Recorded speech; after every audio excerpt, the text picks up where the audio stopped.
कहते हैं कि इस दुनिया में इंसान के ऊपर 3 प्रकार के कर्ज होते हैं।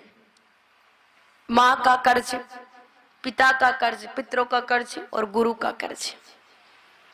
2 कर्ज चुकाए जा सकते हैं, पर एक कर्ज चुकाना बहुत मुश्किल है। अगर आपने गुरु की आज्ञा का पालन कर लिया, गुरुदेव भगवान जैसा आदेश करे उसका शब्द से पालन कर लिया, तो गुरु का कर्ज चुक जाएगा, गुरु ऋण से आप मुक्त हो जाएंगे। बात करें पितृ कर्ज की, तो अगर पितरों को पानी पिलाने के लिए पुत्र दे दिया तो पितरों का कर्ज भी चुक जाएगा। बात करें मातृ कर्ज की, माँ के कर्ज की, तो माँ का कर्ज ने तो आज तक कोई संतान चुका पाई है और ना ही भविष्य में कोई संतान चुका पाएगी। हालांकि कई सारे लोगों ने प्रयास किया है चुकाने का, पर चुका नहीं पाए हैं। मैं आपको एक सत्य घटना बता रही हूं। घटना है 450 वर्ष पूर्व की। ध्यान से सुनना, बहुत अच्छा प्रसंग है। घटना उस समय की जिस समय दिल्ली के तख्तो ताज पर बादशाह अकबर का शासन चला करता था। अकबर के दरबार में 9 रत्न थे, तानसेन जी, रहीम जी, बीरबल जी, उन्हीं में से एक थे राजा टोडरमल जी। कहते हैं कि राजा टोडरमल जी छोटी ही आयु में राजा बन गए थे। एक बार राजा टोडरमल जी के दरबार में एक संत भगवान पधारे। संत भगवान ने कहा, राजन सब कुछ ठीक चल रहा है? कहा, भगवान आपकी दया से सब कुछ ठीक चल रहा है। कहा, राज्य पर कोई आपत्ति तो नहीं है? कहा, नहीं नहीं भगवान, कोई आपत्ति नहीं है। कहा, सैनिकों को वेतन तो ठीक समय पे देते हो? कहा, जी। कोई कर्ज वगैरह तो नहीं है? कहा, नहीं नहीं कोई कर्ज नहीं है। कहा, एक बार और सोच लो, किसी का कर्ज तो नहीं? कहा, नहीं नहीं भगवान, कैसी बात कर रही हो, किसी का कर्ज नहीं, बस पितरों का कर्ज था वो भी मैंने चुका दिया, अब मेरे ऊपर किसी का कर्ज नहीं है। कहा, माँ का कर्ज? कहा, मेरी माँ तो मेरे पास बहुत अच्छे से रहती, मेरी माँ का भी मेरे ऊपर कोई कर्ज नहीं है। कहा, एक बार और सोच लो, कहीं तुम गलत तो नहीं बोल रहे हो? कहा, नहीं नहीं मेरे ऊपर किसी का कर्ज नहीं, मेरी माँ तो मेरे पास बहुत अच्छे से रहती है। कहा, यहाँ पर तुमने ये सही उत्तर नहीं दिया है, एक बार तुम घर जाकर के अपनी माँ से पूछना, क्या तुम्हें तुम्हारी माँ ने कर्ज से मुक्त कर दिया क्या? तब मेरे बहनों टोडरमल जी महाराज घर गए। घर जाते ही सबसे पहले माँ से कहा कि माँ, आज राज दरबार में एक संत भगवान पधारे थे, बोल रहे थे कि मेरे ऊपर तुम्हारा कर्ज है, तो बताओ ना माँ, क्या मेरे ऊपर तुम्हारा कर्ज है?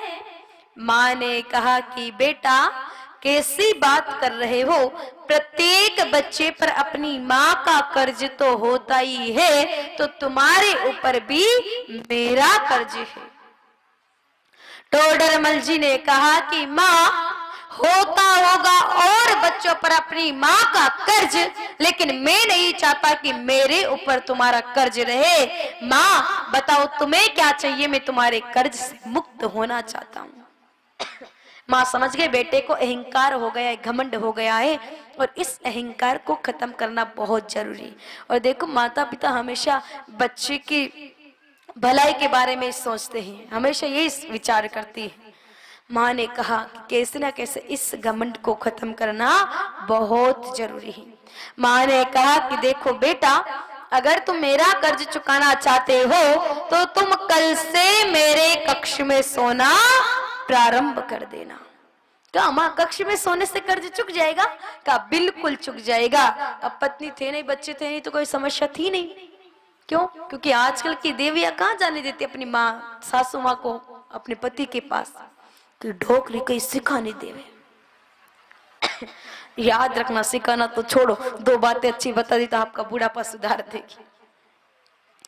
तो देखो वो टोडरमल जी के ऐसी तो कोई समस्या थी नहीं, लगाया अपना पलंग माँ के कक्ष में और सोना प्रारंभ कर दिया। अब धीरे धीरे थोड़े दिन बीते। एक दिन टोडरमल जी महाराज राज दरबार से लौट कर के आए। आकर के देखा कि माँ बिस्तर में सोई हुई है। माँ को ज्वर आया है, बुखार आया है माँ को। जैसे मेरे भाई बहनों राजा टोडरमल जी जाकर के बिस्तर में बैठे, कि माँ ने टोडरमल जी को आवाज लगाई, बेटा टोडर प्यास लगी रे, थोड़ा पानी पिला दे। टोडरमल जी महाराज आए, माँ को पानी का पात्र दिया। माँ ने गुड भर पानी पिया और वापस वो पात्र लौटा दिया। जाकर के टोडरमल जी महाराज बैठे थे, 10 मिनट नहीं हुए कि माँ ने वापस आवाज लगा दी, बेटा टोडर प्यास लगी रे, थोड़ा पानी पिला दे। टोडरमल जी महाराज वापस उठे, माँ को पानी का पात्र दिया। माँ ने गुड भर पानी पिया कि वापस पात्र लौटा दिया। जाकर के टोडरमल जी महाराज बिस्तर में सोए थे। सोए हुए 2 मिनट नहीं हुए कि माँ ने तो वापस आवाज लगा दी, बेटा टोडर प्यास लगी रे, थोड़ा पानी पिला दे। टोडरमल जी महाराज उठे, माँ को पानी का पात्र दिया। माँ ने गुड भर पानी पिया और जैसे ही वो पानी का पात्र लौटाने लगी कि पानी का वो पात्र वो हाथ से छूट गया, बिस्तर में गिरा, सारा बिस्तर गीला हो गया। टोडरमल जी ने माँ को हटाया, बिस्तर को हटाया, नया बिस्तर लगाया, वापस माँ को सुलाया और जाकर के बिस्तर में लेटे थे। 10 मिनट नहीं हुए, माँ ने वापस आवाज लगा दी, बेटा टोडर प्यास लगी रे, थोड़ा पानी पिला दे, आज बार बार प्यास लग रही है। टोडरमल जी महाराज वापस उठे और जैसे ही मेरे बहन उठे तब तो उठने में थोड़ा जोर आया, हाथ ऐसे करके उठे। माँ को जैसे पानी का पात्र देने लगे तो मटके में से ठमकी आवाज आई। माँ ने विचार किया कि अभी लोहा बराबर गर्म नहीं हुआ है, जब गर्म होगा तो ही तो चोट मारना ठीक रहेगा। जैसे पानी का पात्र टोडरमल जी ने माँ को दिया कि इस बार माँ ने पानी पिया नहीं बल्कि जानबूझ करके बिस्तर में गिरा दिया। जैसे ही बिस्तर में पानी गिराया माँ ने, अब टोडरमल जी से रहा नहीं गया। अब टोडरमल जी ने कहा, माँ कब से पानी पानी किए जा रही हो? आया हूँ तब से लगा रखा है, पानी पानी पानी पीते नहीं हो, बार बार बिस्तर में गिराती हो। अगर इतनी पानी की प्यास लगती तो खुद के पास में मटका रख करके सोना, मुझे क्यों परेशान कर रही हो? मैं तो थका आ रहा हूँ, विचार किया था घर जाकर के सोऊंगा, सोना का तो कब से पानी पानी कर रही है। माँ ने कहा, बेटा तू तो मेरा कर्ज चुकाने चला था, तू जब छोटा था ना 10-10 बार दूध के लिए रोता, हर बार अपना काम छोड़ करके आती, तुझे दूध पिलाती, पर बेटा मैंने तो कभी कुछ नहीं कहा। बेटा 2 बार क्या बिस्तर में पानी गिराया, तेरे मुख से चीख निकल गई। जब बरसात के दिन होते सारे बिस्तर गीले होते, मैं खुद गीले में सोती और तुझे मेरी सूखी छाती पर सुलाती, पर मैंने तो कभी कुछ नहीं कहा। बेटा बेटा आज जिस राजगद्दी पर तुझ बैठा है और जिस राजगद्दी का तुझे अहंकार है, तुझे पता है कि तुझे राजा किसने बनाया है? टोडरमल जी ने कहा, माँ मुझे तो पता नहीं है कि मुझे राजा किसने बनाया, पर तू ही बता देगी तो बड़ी कृपा होगी। माँ ने कहा, अगर बेटा सुनने की क्षमता है ना तो फिर ध्यान से सुनना। अब माँ शांत नहीं, माँ बता रही कि टोडरमल जी राजा कैसे बने। माँ ने कहा कि बेटा जिस राजगद्दी पर तू बैठा है ना, उस राजगद्दी पर कभी तुम्हारे पिता बैठा थे करते थे। जिस समय तुम मेरे पेट में पल रहे थे उस समय अचानक एक बार दुश्मनों ने आक्रमण किया, तुम्हारे पिता वीर गति को प्राप्त हुए।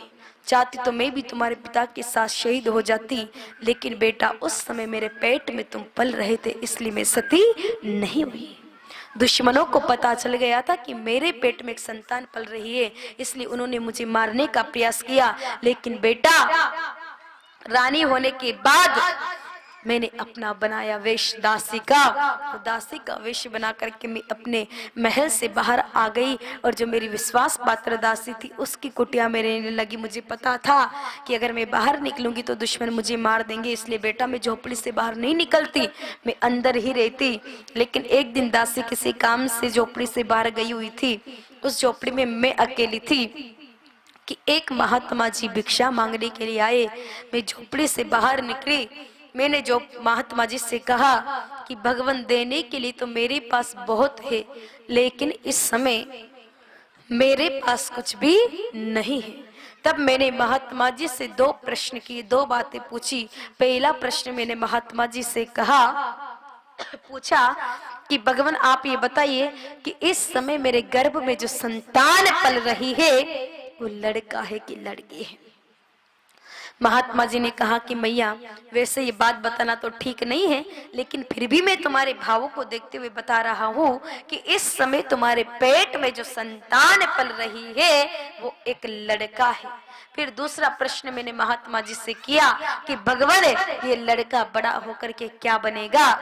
तब महात्मा जी ने कहा कि मैया मैं ये तो नहीं बता सकता कि लड़का बड़ा होकर के क्या बनेगा, पर ग्रह और नक्षत्रों को देखते हुए अगर दिन के 12 बजे तुम्हारे बच्चे ने जन्म लिया तो ये सेठ बनेगा, व्यापारी बनेगा, दूर दूर तक इसका व्यापार होगा।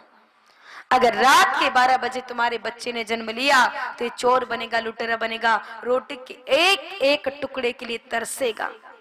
और तुम्हारे बच्चे ने रात के 12 बजे अगर सुबह ब्रह्म मुहूर्त में जन्म लिया तो ये सम्राट बनेगा, राजा बनेगा। बेटा मैंने उसी समय ठान लिया था कि अगर मैं अपने बच्चे को जन्म दूंगी तो सुबह ब्रह्म मुहूर्त में ही जन्म दूंगी। अब बताओ मेरी माताओं, ये कोई माँ तय कर सकती है क्या बच्चे को किस समय जन्म देगी? पर उस भोली माँ ने तय कर लिया था कि बच्चे को सुबह ब्रह्म मुहूर्त में ही जन्म देगी। बेटा धीरे धीरे मेरे 9 महीने पूरे हुए। जैसे प्रसव वेदना शुरू हुई, पेट में दर्द शुरू हुआ, घड़ी में देखा तो दिन के 12 बज रहे थे। मैंने विचार किया कि मैं मेरे बच्चे को व्यापारी नहीं, सेठ नहीं, मैं तो सम्राट बनाऊंगी। बेटा जैसे तैसे मैंने उस दर्द को सहन किया। जैसे ही रात्रि का समय हुआ तो दर्द खतरनाक बढ़ गया, सहन नहीं हो पा रहा था। ऐसा लग रहा था कि कहीं अभी बच्चा जन्म ना ले ले। इसलिए बेटा मुझे ये डर था। मैंने अपनी दासी को कहा कि दासी तू एक रस्सी लेकर के आ। दासी एक रस्सी लेकर के आई और मैंने दासी को कहा कि देख तू एक काम कर, मेरे दोनों पैरों को जकड़ करके घुटनों से लेकर के जंघों तक बांध दे और मुझे ऊपर छत से उल्टा लटका दे। कहा तो मेरी माताओं को प्रसव के समय उत्तम गादी बिस्तर दिया जाता है, लेकिन वो माँ उल्टा छत से लटकी है। बेटा ऐसा लग रहा था जैसे किसी ने रोम रोम यानी कि लाखों पहाड़ ला करके मेरे ऊपर रख दियो। एक एक मिनट मेरा रोम रोम के समान बीत रहा था। दर्द बिल्कुल सहन नहीं हो पा रहा था। यम के दूत आते और कहते मैया रस्सी को खोल ले वरना तुझे ले जाएंगे, तेरे बच्चे को भी ले जाएंगे। पर बेटा मैंने ठान रखा था कि मैं मेरे बच्चे को जन्म दूंगी तो सुबह ब्रह्म मुहूर्त में ही जन्म दूंगी। बेटा मैं उस दर्द का तेरे सामने बयान नहीं कर सकती, इतनी भयंकर पीड़ा हुई। मैंने ऐसी भयंकर पीड़ा को सहन किया और जैसे रात्रि का समय बीता सुबह मुर्गे की बाग की आवाज सुनाई दी। बोलने की क्षमता तो बची नहीं थी। मैंने दासी को इशारा किया, दासी आए, मुझे नीचे उतारा और रस्सी को खोला और बेटा उसी समय तुम्हारा जन्म हुआ। चुका सकते हो तो चुका देना मेरे इस कर्ज को। टोडरमल जी की आंखों से आंसू की धारा फूट पड़ी। माँ इस जन्म में तो क्या, ऐसे में 100 जन्म ले लूं और मेरे जिंदा तन की चमड़ी को निकाल करके तेरे पैरों के जूते पहनाऊं तुझे, तो भी मैं तेरे एक बार का कर्ज नहीं चुका सकता। और जितनी महान राजा टोडरमल जी की माँ थी उतनी ही महान हम सब की भी माँ है।